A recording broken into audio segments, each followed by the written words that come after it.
Hello students, welcome back to my channel. आज आपण nucleophilic substitution रिॲक्शनबद्दल बघणार आहे. न्यूक्लियोफिलिक सबस्टिट्यूशन रिॲक्शनचं एक बेसिक इंट्रोडक्शन मी तुम्हाला लास्ट लेक्चरला दिलं होतं. आज आपण काय करणार आहे, न्यूक्लियोफिलिक सबस्टिट्यूशन रिॲक्शनमध्ये पण एक पर्टिक्युलर रिॲक्शन बघणार आहे. कोणती पर्टिक्युलर रिॲक्शन आहे तर SN2 रिॲक्शन ही पर्टिक्युलर रिॲक्शन आहे. SN2 याचा अर्थ मी तुम्हाला सांगितला होता. एसचा मिनिंग होतो सबस्टिट्यूशन, एनचा मिनिंग होतो न्यूक्लियोफिलिक आणि 2चा मिनिंग होतो बायमॉलिक्युलर. बायमॉलिक्युलरचा अर्थ काय होतो, अगेन बायचा मिनिंग होतो 2 आणि मॉलिक्युलरचा मिनिंग होतो 2 मॉलिक्युल्स. आता 2 मॉलिक्युल ह्या रिॲक्शनमध्ये भाग घेणारे आहेत. SN2 रिॲक्शनमध्ये काय आहे बघा, त्याच्या आधी सबस्टिट्यूशन रिॲक्शन म्हणजे काय हे समजून घ्या, किंवा न्यूक्लियोफिलिक सबस्टिट्यूशन या शब्दाचा अर्थ काय होतो. न्यूक्लियोफाईलचा अर्थ मी मागल्या लेक्चरला सांगितला होता. न्यूक्लियोफाईल म्हणजे एक इलेक्ट्रॉन रिच स्पेसिस, जी काय आहे ज्याच्याकडे इलेक्ट्रॉनची संख्या आहे ती कशी आहे तर जास्त आहे, अशी स्पेसिस. फॉर एक्झाम्पल आपल्याकडे काय आहे, अल्काइल हॅलाइड आहे, C आणि Xमध्ये बॉन्ड आहे. कार्बन आणि हॅलोजनमध्ये काय आहे तर बॉन्ड आहे. कार्बन आणि हॅलोजनमधला हा जो बॉन्ड आहे तो कसा असेल तर पोलर बॉन्ड आहे. ठीक आहे, हा बॉन्ड आहे तो कसा असेल पोलर बॉन्ड आहे. मग हा जर बॉन्ड पोलर बॉन्ड असेल तर एक्सवरती चार्ज कोणता येईल, पार्शली निगेटिव्ह चार्ज येईल, आणि कार्बनवरती कोणता बॉन्ड चार्ज येईल तर पार्शली पॉझिटिव्ह चार्ज येईल. कार्बन आणि हॅलोजनमधला हा बॉन्ड आहे, याच्यावरती अटॅक आहे तो कोणाचा होणार आहे, न्यूक्लियोफाईलचा अटॅक होणार आहे. न्यूक्लियोफाईल ही इलेक्ट्रॉन रिच स्पेसिस आहे, याच्याकडे इलेक्ट्रॉन एक्स्ट्रा असल्यामुळं याच्यावरती चार्ज आहे तो कोणता येणार आहे तर निगेटिव्ह चार्ज येणार. आता C आणि X आहे, इथं काय न्यूक्लियोफाईल आहे. न्यूक्लियोफाईल काय करणार तर बघा, याच्यावरती असताना निगेटिव्ह चार्ज आहे, हा अटॅक कुठं करेल तर कार्बनवरती अटॅक करेल. कार्बनला आणखीन एक गोष्ट आपण म्हणू शकतो, carbon is the electrophilic centre. Carbon हे काय असू शकतं, इलेक्ट्रोफिलिक सेंटर असू शकतं. इलेक्ट्रोफिलिक सेंटर का म्हणू शकतो कार्बनला तर एक सिंपल गोष्ट आहे बघा, कार्बनवरती चार्ज आहे तो पार्शली पॉझिटिव्ह चार्ज आहे. ठीक आहे, पार्शली पॉझिटिव्ह चार्ज म्हणजे याच्याकडची जी काही इलेक्ट्रॉन डेन्सिटी आहे तो कोण विड्रॉ करतोय तर हॅलोजन ॲटम आहे तो काय करतोय, कार्बनकडची इलेक्ट्रॉन डेन्सिटी आहे ती विड्रॉ करतोय. कार्बनकडची इलेक्ट्रॉन आहे तो कोण काढून घेतोय, हॅलोजन ॲटम काढून घेतोय.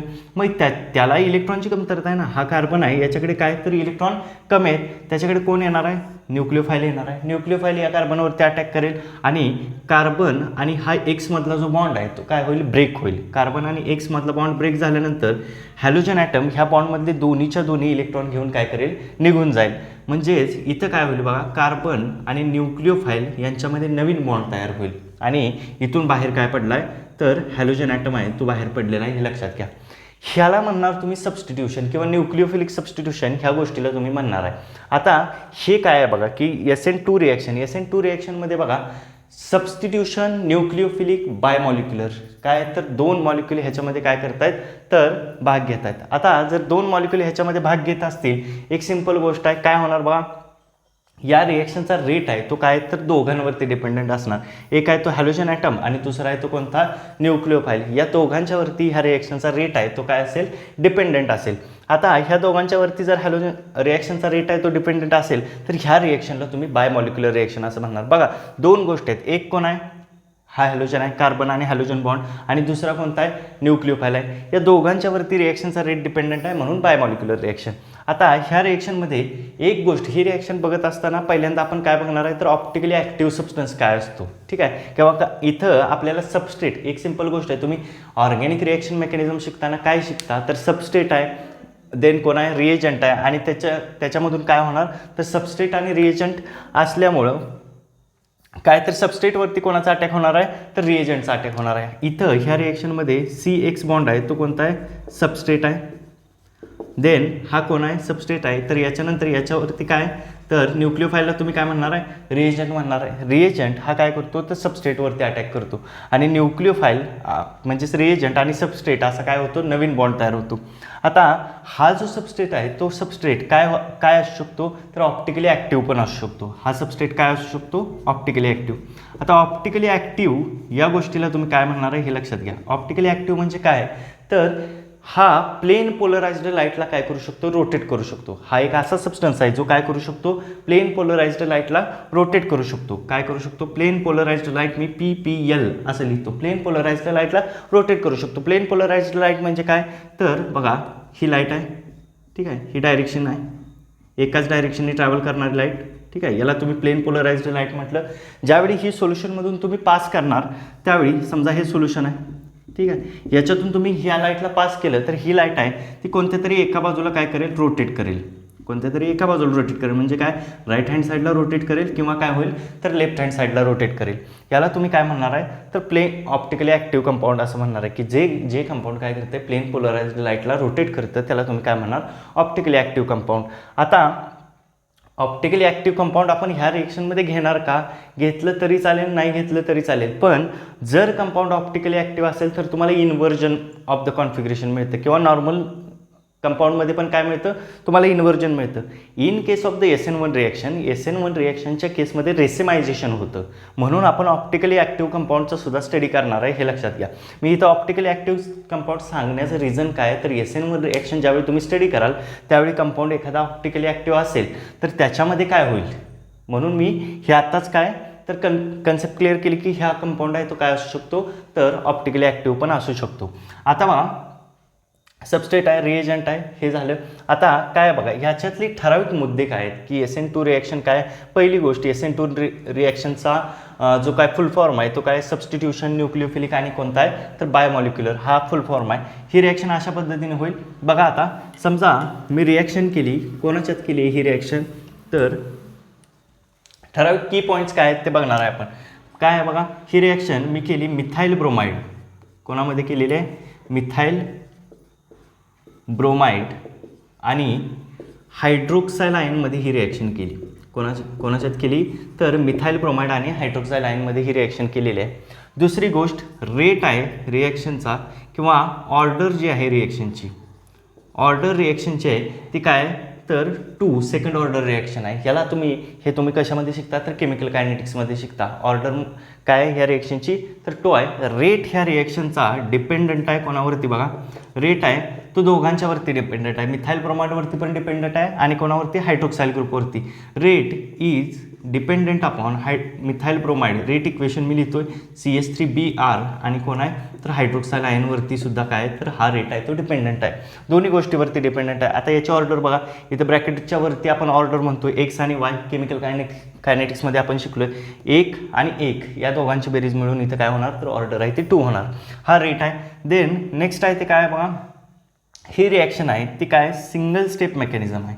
या रिॲक्शनमध्ये तुम्हाला काय बघायला मिळेल सिंगल स्टेप मेकॅनिझम. जी काय रिॲक्शन आहे त्याच्यामध्ये काय असेल सिंगल स्टेप असेल हे लक्षात घ्या. देन नेक्स्ट आहे सिंगल स्टेप मेकॅनिझम झाल्यानंतर तुम्हाला एक याच्यामध्ये ट्रान्झिशन स्टेट पण बघायला मिळेल. 1 बाय 1 हे पॉईंट तुम्हाला मी क्लिअर करणार आहे की काय होतं नक्की रिॲक्शनमध्ये. ठीक आहे, जी ट्रान्झिशन स्टेट आहे ती काय असेल पेंटा कोऑर्डिनेटेड ट्रान्झिशन स्टेट असेल. पेंटा कोऑर्डिनेटेड म्हणजे काय असतील तर 5 ॲटम आहेत ते सायमल्टेनियसली अटॅच असतील कोणाला कार्बन ॲटमला. पेंटा कोऑर्डिनेटेड ट्रान्झिशन स्टेट, पेंटा कोऑर्डिनेटेड ट्रान्झिशन स्टेट असेल. देन नेक्स्ट काय असणार आहे बघा पेंटा कोऑर्डिनेटेड ट्रान्झिशन स्टेट नंतर जो काय रिएजंट अटॅक करणार आहे, जो काय न्यूक्लिओफाईल अटॅक करणार आहे तो अटॅक असेल तो बॅकसाईड अटॅक असेल. काय असेल तो अटॅक आहे तो कोणता असेल बॅकसाईड अटॅक.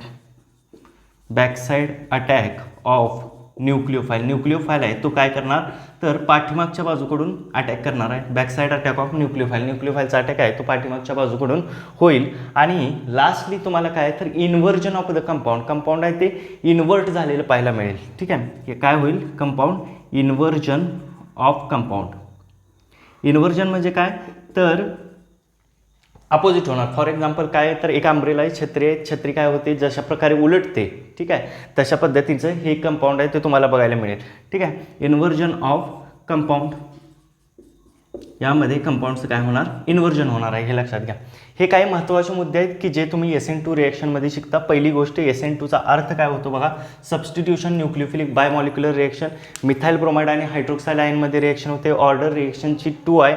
रेट आहे तो काय आहे बघा CH3Br आणि हायड्रोक्साइल म्हणजेच मिथाइल ब्रोमाइड आणि OH वरती काय रेट आहे तो डिपेंडंट आहे. सिंगल स्टेप मेकॅनिझम असतो. पेंटा कोऑर्डिनेटेड ट्रान्झिशन स्टेट असेल. Then backside attack of nucleophile. न्यूक्लिओफाईलचा अटॅक आहे तो पाठीमागच्या बाजूकडून होतो. आणि इन्व्हर्जन ऑफ द कंपाऊंड. आणि इन्व्हर्जन ऑफ द कंपाऊंडलाच तुम्ही काय म्हणता तर वाल्देन्स इन्व्हर्जन असं म्हणता. या कंपाऊंडलाच तुम्ही काय म्हणणार वाल्देन्स इन्व्हर्जन असं म्हणणार हे लक्षात घ्या. आता रिॲक्शन ॲक्च्युली काय आहे बघूया. ठीक आहे, रिॲक्शन बघत असताना मी कंपाऊंड घेतोय. कोणतं कंपाऊंड आहे घेतलेलं आहे मिथाइल ब्रोमाइड. मिथाइल ब्रोमाइडमध्ये काय आहे बघा कार्बन आहे, ठीक आहे. याचं मी वेज फॉर्म्युला लिहितो. वेज फॉर्म्युलामध्ये तुम्हाला माहिती आहे above the plane, below the plane सगळ्या गोष्टी आहेत ते मेन्शन केलेल्या असतात. बघा याच्यामध्ये एक हायड्रोजन आहे जो काय आहे तर अबाव द प्लेन आहे की जो कशाने दाखवला आहे आपण सॉलिड वेजनं दाखवला आहे. दुसरा हायड्रोजन आहे तो कसा असेल तर बिलो द प्लेन असेल, डॉटेड वेजनं दाखवला आहे. तिसरा हायड्रोजन आहे तो काय असेल इन प्लेन असेल. समजा हा बोर्ड आहे याला जर आपण प्लेन मांडला तर हा हायड्रोजन बरोबर या प्लेनवरती असेल. जो सॉलिड वेज आहे तो तुमच्या बाजूला येणार असेल, ठीक आहे. बोर्डच्या या बाजूला बाहेरच्या बाजूला येणारा हायड्रोजन असेल आणि हा जो डॉटेड वेजने दाखवलेला हायड्रोजन आहे तो पाठीमागच्या बाजूला चाललेला. अशा पद्धतीने हे 3D स्ट्रक्चर असणार आहे. देन इथं कोण अटॅच असेल ब्रोमीन की जे काय आहे ब्रोमीन इन प्लेन आहे. ब्रोमीन बरोबर काय असणार आहे बोर्डावरती जर बोर्डला आपण प्लेन कन्सिडर केला तर. देन नेक्स्ट काय आहे आपण अटॅक करणार आहे तो कोणाचा आहे OH मायनसचा अटॅक करणार आहे. अटॅक करणार आहे तो कोणाचा अटॅक करणार आहे आपण OH मायनसचा अटॅक करणार आहे. OH मायनस काय आहे न्यूक्लिओफाईल आहे की ज्याच्याकडे काय आहे तर न्यूक्लिओफाईल म्हणजेच इलेक्ट्रॉनची संख्या आहे ती जास्त आहे. आता OH मायनसचा अटॅक होत असताना कशा पद्धतीनं हा अटॅक होणार आहे हे लक्षात घ्या. आता इथं बघा ज्यावेळी OH मायनस इकडून फ्रंट साईड अटॅक करेल, व्यवस्थित लक्ष द्या काय तर OH मायनस ज्यावेळी काय होईल फ्रंट साईड अटॅक करेल. फ्रंट साईड अटॅक करत असताना काय होईल खूप महत्त्वाची गोष्ट आहे की काय फ्रंट साईड अटॅक करत असताना हा जो ब्रोमीन आहे ह्या ब्रोमीनकडे काय तर lone pair of the electrons आहेत. ब्रोमीनकडे काय lone pair of the electrons आहेत. जवळपास याच्याकडे काय आहेत तर 3 लोन पेअर आहेत 1 2 3, ठीक आहे. काय तर 3 लोन पेअर आहेत ब्रोमीनकडे हे लक्षात घ्या. आता ज्यावेळी हा न्यूक्लिओफाईल अटॅक करेल बघा फॉर एक्झाम्पल न्यूक्लिओफाईलकडे पण काय आहेत इलेक्ट्रॉन जास्त आहेत, ह्या ब्रोमीनकडे पण इलेक्ट्रॉन जास्त आहेत. ज्यावेळी हा न्यूक्लिओफाईल काय करेल कार्बनवर अटॅक करण्याचा प्रयत्न करेल फ्रंट साईडने पुढच्या बाजूने या बाजूने ब्रोमीनच्या बाजूने ज्यावेळी तो अटॅक करण्याचा प्रयत्न करेल त्यावेळी काय होईल ब्रोमीनकडचे जे एक्स्ट्रा इलेक्ट्रॉन आहेत ऑर्बिटमधले ते इलेक्ट्रॉन आणि ह्या OH कडचे जे एक्स्ट्रा इलेक्ट्रॉन आहे OH हा काय न्यूक्लिओफाईल आहे त्याच्यामुळे त्याच्याकडे एक्स्ट्रा इलेक्ट्रॉन आहेत. मग OH कडचे इलेक्ट्रॉन यांच्यामध्ये काय होईल तर रिपल्शन होईल. यांच्यामध्ये काय होईल रिपल्शन, कारण हा पण काय तर जनरली निगेटिव्हली चार्ज आहे, ह्याच्याकडे इलेक्ट्रॉन जास्त आहेत ह्याच्याकडे पण इलेक्ट्रॉन जास्त आहेत. मग दोघांच्याकडे इलेक्ट्रॉन जास्त असल्यामुळं काय होणार तर यांच्या दोघांच्यामध्ये रिपल्शन होणार आहे हे लक्षात घ्या. आता म्हणून फ्रंट साईड अटॅक आहे तो पॉसिबल नाही आहे. काय म्हणून फ्रंट साईड अटॅक आहे तो पॉसिबल नाही, कारण का तर हा बघा OH आहे तो काय येतोय पुढून येतोय पुढच्या बाजूकडून येतोय. याला ब्रोमीन आहे तो काय होतोय रिपल्स करतोय, ठीक आहे. हे लक्षात ठेवा. म्हणजे हॅलोजन ग्रुप आणि ह्या OH ग्रुपमध्ये काय तर रिपल्शन होईल. आता हा मग OH ग्रुप किंवा न्यूक्लिओफाईल हा अटॅक कुठून करणार तर हा अटॅक पाठीमागच्या बाजूकडून करणार. हा अटॅक काय करणार आहे पाठीमागच्या बाजूकडून करणार. मग ज्यावेळी हा OH ग्रुप पाठीमागच्या बाजूकडून अटॅक करतो, आता बघा पाठीमागच्या बाजूकडून तो अटॅक करतोय सिंपल गोष्ट आहे. मग जर हा पाठीमागच्या बाजूकडून अटॅक करतोय तर इथं पाठीमागच्या बाजूला कोण आहे फक्त हायड्रोजन्स आहेत. कोण आहे पाठीमागच्या बाजूला फक्त हायड्रोजन्स आहेत. मग जर फक्त पाठीमागच्या बाजूला हायड्रोजन्स प्रेझेंट असतील तर ते हायड्रोजन काय करणार आहेत तर फारसं रिपल्स करणार नाहीत, ठीक आहे. कारण का hydrogen is not a bulky group. ज्यावेळी एखादा बल्की ग्रुप प्रेझेंट असतो तोच काय करतो तर रिपल्स करतो. जर समजा या बाजूला गर्दी असेल, ठीक आहे, साधी एक्झाम्पल आहे तुम्ही बसमध्ये जाता गर्दी असेल त्या बाजूकडून तुम्ही जात नाही, काय करता जर तुम्ही गर्दी कमी झाल्यानंतर तुम्ही बसमध्ये चढता हे लक्षात घ्या. त्याचप्रमाणे ज्या बाजूला काय बल्कीनेस असेल ज्या बाजूला स्टेरिक हिंड्रन्स असेल ज्या बाजूला गर्दी असेल त्या बाजूनं काय करणार OH ग्रुप अटॅक करणार नाही, कारण का ह्या बाजूला रिपल्शन होते. गर्दी असले की लोक तुम्हाला काय करतील ढकलून लावतील, ठीक आहे. त्याचप्रमाणे इथं काय पाठीमागच्या बाजूला काय असेल तर गर्दी कमी आहे. मग पाठीमागच्या बाजूला गर्दी कमी आहे तर मग काय होणार OH ग्रुप आहे तो कुठून अटॅक करणार पाठीमागच्या बाजूनं. म्हणून इथं लिहिताना मी काय लिहिलं होतं back side attack of the nucleophile. Nucleophile काय करतोय पाठीमागच्या बाजूकडून अटॅक करतोय. न्यूक्लिओफाईल या बाजूने अटॅक करतोय. आता न्यूक्लिओफाईल इथं आला, ठीक आहे. इथं काय तर न्यूक्लिओफाईल आला. न्यूक्लिओफाईल आल्यानंतर काय होईल बघा. आता हे जे हायड्रोजन ॲटम्स आहेत ते एकमेकांना ॲडजस्ट करतात. न्यूक्लिओफाईल ज्यावेळी इथे येईल त्यावेळी काय करणार हॅलोजनचे ॲटम्स काय करणार आहेत ते एकमेकांना ॲडजस्ट करतात. ते ट्रायगोनल प्लेनर शेपमध्ये जातात. कशा पद्धतीनं बघा हा कार्बन आहे, इथं कोण येणार हायड्रोजन आहे, इथं कोण आहे हायड्रोजन आणि इथं पण कोण आहे हायड्रोजन आहे. हे काय आले तर ट्रायगोनल प्लेनर शेपमध्ये आले. आता काय होतंय बघा OH मायनसनं अटॅक केला पाठीमागच्या बाजूने या बाजूने अटॅक केला.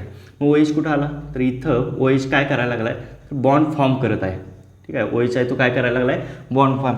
मी काय डॉटेड लाईनने दाखवले. तसंच Brचा ब्रोमीनचा जो बॉन्ड आहे तो ब्रेक व्हायला लागलाय, ठीक आहे. एकाच वेळेला दोन्ही गोष्टी व्हायला लागलेल्या आहेत. हा ब्रोमीन आहे त्याचा बॉन्ड आहे तो काय व्हायला लागलाय ब्रेक व्हायला लागलाय. OH आहे तो बॉन्ड फॉर्म करायला लागलाय. न्यूक्लिओफाईल OH मायनस बॉन्ड काय करायला लागलाय फॉर्म करायला लागलाय. ब्रोमीन आहे तो बॉन्ड ब्रेक करायला लागला आहे. म्हणजे ब्रोमिनचा बॉन्ड ब्रेक व्हायला लागला आहे आणि OHचा बॉन्ड आहे तो काय व्हायला लागलेला आहे, तर फॉर्म व्हायला लागलेला आहे. हे लक्षात ठेवा. आता एक सिंपल गोष्ट तुमच्या लक्षात येते का बघा, हा जो ब्रोमिनवरचा चार्ज आहे किंवा निगेटिव्ह चार्ज जो हॅलोजनवरचा आहे तो चार्ज आता डिस्पर्स झालेला आहे. चार्ज आहे तो काय झाला आहे, डिस्पर्स झाला आहे. चार्ज आहे तो डिवाइड झालेला आहे. दोन गोष्टींच्यावरती चार्ज डिवाइड झाला आहे. इथं ब्रोमिनवरती जो निगेटिव्ह येणार होता तो आता निगेटिव्ह चार्ज आहे तो काय हाफ निगेटिव्ह चार्ज या ब्रोमिनवरती आला आणि हाफ निगेटिव्ह चार्ज आहे तो काय तर ह्या OH वरती आला, हाफ निगेटिव्ह चार्ज. हे लक्षात ठेवा. म्हणजे चार्ज आहे तो काय डिस्पर्स झाला, थोडाफार OH वरती पण आहे, थोडाफार कोणावरती आहे, ब्रोमिनपर्यंत. हा OH आहे तो बॉन्ड फॉर्म करतोय, ब्रोमिन आहे तो काय बॉन्ड ब्रेक करायला लागलेला आहे. आता पुढच्या स्टेपमध्ये काय होईल बघा, पुढच्या स्टेपमध्ये हा ब्रोमिन आहे तो काय होईल, बाहेर जाईल आणि OH आहे तो परमनंटली बॉन्ड फॉर्म करेल. पण OH बॉन्ड फॉर्म करत असताना OH is the bulky group. OH काय एक मोठा ग्रुप आहे आणि त्याला जागा करून दिली पाहिजे. त्याला काय करून दिली पाहिजे, जागा करून दिली पाहिजे. म्हणून हे जे हायड्रोजनचे ॲटम आहेत ती रिव्हर्स होतात, इन्व्हर्ट होतात. काय करतात, इन्व्हर्ट. म्हणजे ह्या बाजूला हायड्रोजनचे ॲटम आहेत ना ते आता त्या बाजूला जातील. ठीक आहे, कशा पद्धतीनं बघा, इथं कार्बन आहे, इथून तुम्हाला माहिती आहे OH आला, इथून कोणाला OH आला. आता जर OH आला तर हे हायड्रोजनचे ॲटम मी काय बोललो पलीकडे जातील या बाजूला. ठीक आहे, बघा इथं आता हा अबाव द प्लेन हायड्रोजन या बाजूला आला, हा हायड्रोजन. देन बिलो द प्लेनचा हायड्रोजन इथं आला आणि हा हायड्रोजन या बाजूला आला. ठीक आहे, कंपाऊंड आहे ते काय झालं, इन्व्हर्ट झालं. बघा हायड्रोजन 3 ॲटम कुठले होते, या बाजूला होते. आता काय झालेत, हायड्रोजनचे 3 ॲटम त्या बाजूला गेलेत. यालाच तुम्ही काय म्हणणार आहे, ते इन्व्हर्जन असं म्हणणार आहे. यालाच काय म्हणणार तुम्ही, इन्व्हर्जन असं म्हणणार आहे.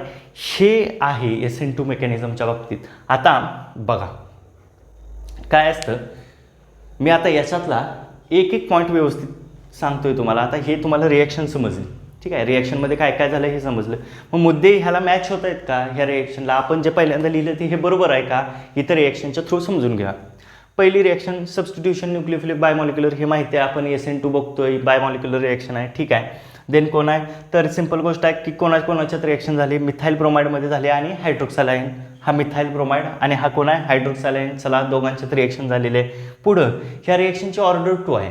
ह्या रिॲक्शनची ऑर्डर काय 2 आहे. आता एक गोष्ट असते, ऑर्डर ठरवत असताना एक गोष्ट लक्षात घ्या, महत्त्वाची गोष्ट लक्षात घ्या. ऑर्डर ठरवत असताना काय होतं, तर ऑर्डर ठरवत असताना रेट डिटरमायनिंग स्टेपमध्ये दोन्ही ॲटम प्रेझेंट पाहिजेत. किंवा काय ज्यावेळी रिॲक्शनमध्ये दोन्ही ॲटमचा तेवढाच भाग असतो त्यावेळी काय करणार, तर त्यावेळी इथं ऑर्डरमध्ये पण तुम्ही काय करणार किंवा रेट इक्वेशनमध्ये पण दोघांना लिहिणार. बघा दोन्ही गोष्टी एकाच वेळी होतात. OH पण काय करतोय, ज्यावेळी अटॅक करतोय त्याच वेळी, म्हणजे OH ज्यावेळी बॉन्ड फॉर्म करायला लागलाय त्याच वेळी काय ब्रोमिन बॉन्ड ब्रेक करायला लागलाय. म्हणजे इथं रोल दोघांचा पण आहे, हा रिएजंटचा रोल पण आहे आणि इथं कोणाचा आहे, सबस्ट्रेटचा पण रोल आहे. दोघांचाही रोल इथं आहे. आता जर दोघांचाही रोल इथं असेल तर मग काय रेट आहे तो डिपेंडंट कोणावरती असणार, दोघांच्यावरती. रेट डिपेंडंट असणार कोणावरती, मिथाईल ब्रोमाइडवरती पण आणि कोणावरती OH- वरती पण. पुढची गोष्ट सिंगल स्टेप मेकॅनिझम आहे. एका स्टेपमध्ये रिॲक्शन होते, 2-3 स्टेप होत नाहीत. किंवा पहिल्यांदा कार्ब कॅटायन तयार होतोय, परत कार्ब ॲनायन तयार होतोय, असा काही प्रकार होत नाही, फक्त एका स्टेपमध्ये रिॲक्शन होते. देन नेक्स्ट आहे ते काय बघा, पेंटा कोऑर्डिनेटेड. 5 ॲटम्स आहेत ते याला अटॅच आहेत का. ठीक आहे, 1 2 3 4 5 कार्बन ॲटम आहेत, अटॅच आहेत. 5 कार्बन ॲटमनी बॉन्ड केलेले आहेत, म्हणून याला तुम्ही काय म्हणणार आहे, पेंटा कोऑर्डिनेटेड ट्रान्झिशन स्टेट याच्यामध्ये आहे. देन नेक्स्ट आहे ते काय, back side attack of the nucleophile. हे पण सांगितलं तुम्हाला, या बाजूने काय करेल, न्यूक्लियोफाईल आहे तो काय करेल, तर बॅक साईड अटॅक करेल. पाठीमागच्या बाजूने न्यूक्लियोफाईल आहे तो काय करेल, अटॅक करेल. देन नेक्स्ट आहे ते काय, इन्व्हर्जन ऑफ द कंपाऊंड. आता बघितलं आपण कंपाऊंड आहे ते 3 हायड्रोजन या बाजूला होते, आता हायड्रोजन त्या बाजूला गेले, याला तुम्ही काय म्हणणार आहे, इन्व्हर्जन ऑफ द कंपाऊंड. म्हणजेच काय आहे, तर हे सगळे पॉईंट्स आहेत ते व्यवस्थित आहेत. आता आणखीन एक मुद्दा की ही रिॲक्शन आहे ती पोलार अप्रोटिक सॉल्व्हंटमध्ये होते. ही रिॲक्शन कोणाच्यात होते, पोलार अप्रोटिक. प्रोटिकचा मिनिंग काय होतो, तर हायड्रोजन ॲटम. ठीक आहे, ही रिॲक्शन आहे ती कोणाच्यात होते, पोलार अप्रोटिक सॉल्व्हंटमध्ये होते. प्रोटिकचा मिनिंग होतो हायड्रोजन. अप्रोटिक म्हणजे काय, तिथं हायड्रोजन नाही. ठीक आहे, आणि पोलार म्हणजे माहिती आहे तुम्हाला की काय, एक पॉझिटिव्ह चार्ज आहे एक निगेटिव्ह चार्ज आहे, पोलार म्हटलं जातं. पोलार अप्रोटिक सॉल्व्हंटमध्ये ही रिॲक्शन आहे ती होते. ठीक आहे, इथं मी सॉल्व्हंट लिहितो म्हणजे जास्त क्लॅरिटी येईल. पोलार अप्रोटिक सॉल्व्हंटमध्ये ही रिॲक्शन घडून येते, हे लक्षात घ्या. ठीक आहे, पोलार अप्रोटिक सॉल्व्हंट नंतर काही महत्त्वाच्या गोष्टी आहेत ते लक्षात घ्या ठीक. पोलार अप्रोटिक सॉल्व्हंटनंतर आता एक महत्त्वाची गोष्ट काय आहे तर आपल्याकडे सबस्ट्रेट आहे. ठीक आहे, हा सबस्ट्रेट आहे. हा सबस्ट्रेटवरती हा रिएजंट अटॅक करतोय. ज्याच्यावरती अटॅक होतो तो सबस्ट्रेट, हा सबस्ट्रेट आहे आणि हा रिएजंट आहे. सबस्ट्रेटवरती कोण अटॅक करतोय, OH मायनस आहे तो अटॅक करतोय. आता या सबस्ट्रेटचं नेचर कसं असलं पाहिजे ही पण महत्त्वाची गोष्ट आहे. रिॲक्शनचा रेट कोणामध्ये फास्ट असेल हे मुद्दे आहेत. ह्याचा स्क्रीनशॉट घ्या आणि त्याच्यानंतर आपण पुढचं की सबस्ट्रेटचं नेचर कसं असायला पाहिजे किंवा हॅलोजन ॲटम आहे त्याचं नेचर आहे ते कसं असायला पाहिजे हे मुद्दे बघूया. ठीक आहे, याचा स्क्रीनशॉट घ्या.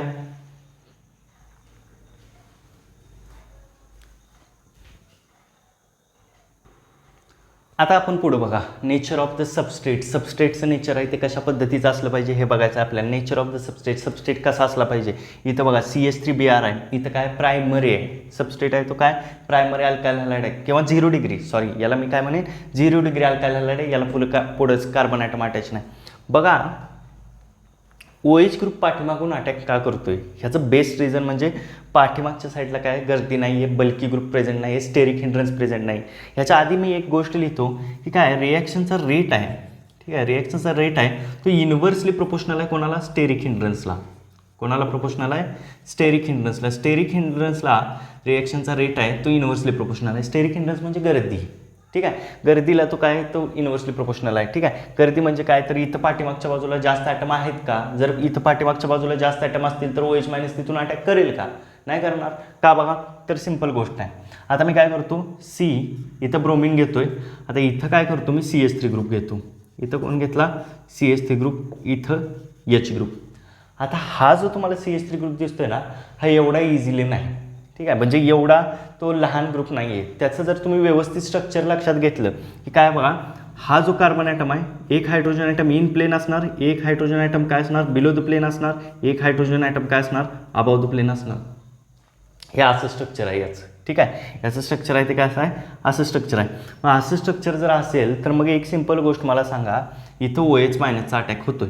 इथं काय होतोय OH मायनसचा अटॅक होतोय. आता OH मायनस ह्या बाजूकडून अटॅक करायचा आहे. हे पण बघा आणि हे पण बघा, कोणाच्या स्टेरिक हिंड्रन्स तुम्हाला जास्त वाटतोय.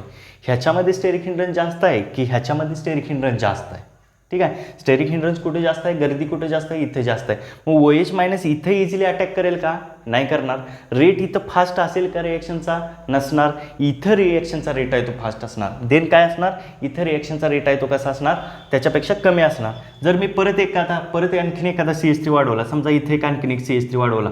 ठीक आहे, इथं हायड्रोजन आला, परत काय आला इथं अबाव द प्लेन एक हायड्रोजन आला, देन काय आलं इथं आणखीन एक हायड्रोजन आला, तर काय होईल आणखीन कॉन्ज्युगेशन आणखीन स्टेरिक हिंड्रन्स वाढेल, आणखीन इथं OH ग्रुपला इझिली येता येणार नाही, म्हणजे रेट आहे तो परत कमी होईल. ठीक आहे, म्हणजे रिॲक्शनचा रेट आहे तो कशा पद्धतीचा असेल बघा. SN2 रिॲक्शनचा रेट व्यवस्थित लक्ष द्या. SN2 रिॲक्शनचा रेट आहे तो 0 डिग्रीमध्ये जास्त असेल, म्हणजे ह्या रिॲक्शनमध्ये. ठीक आहे, SN2 रिॲक्शनचा रेट आहे 0 डिग्रीमध्ये जास्त असेल. देन कोणामध्ये असेल तर प्रायमरी अल्काइल हॅलाइडमध्ये त्याच्यापेक्षा कमी असेल, 0 डिग्रीपेक्षा प्रायमरी अल्काइल हॅलाइडमध्ये कमी. देन सेकंडरीमध्ये त्याच्यापेक्षा कमी, देन टर्शरीमध्ये त्याच्यापेक्षा कमी. ठीक आहे, असा असेल रिॲक्शनचा रेट. ठीक आहे, नेचर ऑफ द सबस्ट्रेटवरून SN2 रिॲक्शनचा रेट आपण काढला की काय 0 डिग्रीमध्ये SN2 रिॲक्शन फास्ट होईल, देन फर्स्ट प्रायमरीमध्ये, देन सेकंडरीमध्ये, देन टर्शरीमध्ये. ठीक आहे, याच्यानंतर पुढचं गोष्ट बघा. आता nature of the carbon halogen bond. ठीक आहे, कार्बन आणि हॅलोजन बॉन्डचे नेचरवरती पण आपण ठरवू शकतो की काय रिॲक्शनचा रेट कसा असतो. ठीक आहे, कार्बन आहे आणि हॅलोजनमध्ये बॉन्ड आहे. कार्बन हॅलोजनचे कुठले कुठले बॉन्ड आहेत, carbon fluorine, carbon chlorine, carbon bromine, carbon iodine. ह्याच्यातलं वीक बॉन्ड कोणता आहे, कार्बन आयोडीन. सर्वात वीक बॉन्ड कोणता आहे तर कार्बन आयोडीन बॉन्ड आहे तो काय सर्वात वीक आहे. मग जर हा कार्बन आयोडीनचा बॉन्ड आहे तो काय सर्वात वीक आहे तर इझिली ब्रेक कोणता होणार आहे, हा इझिली ब्रेक होणार.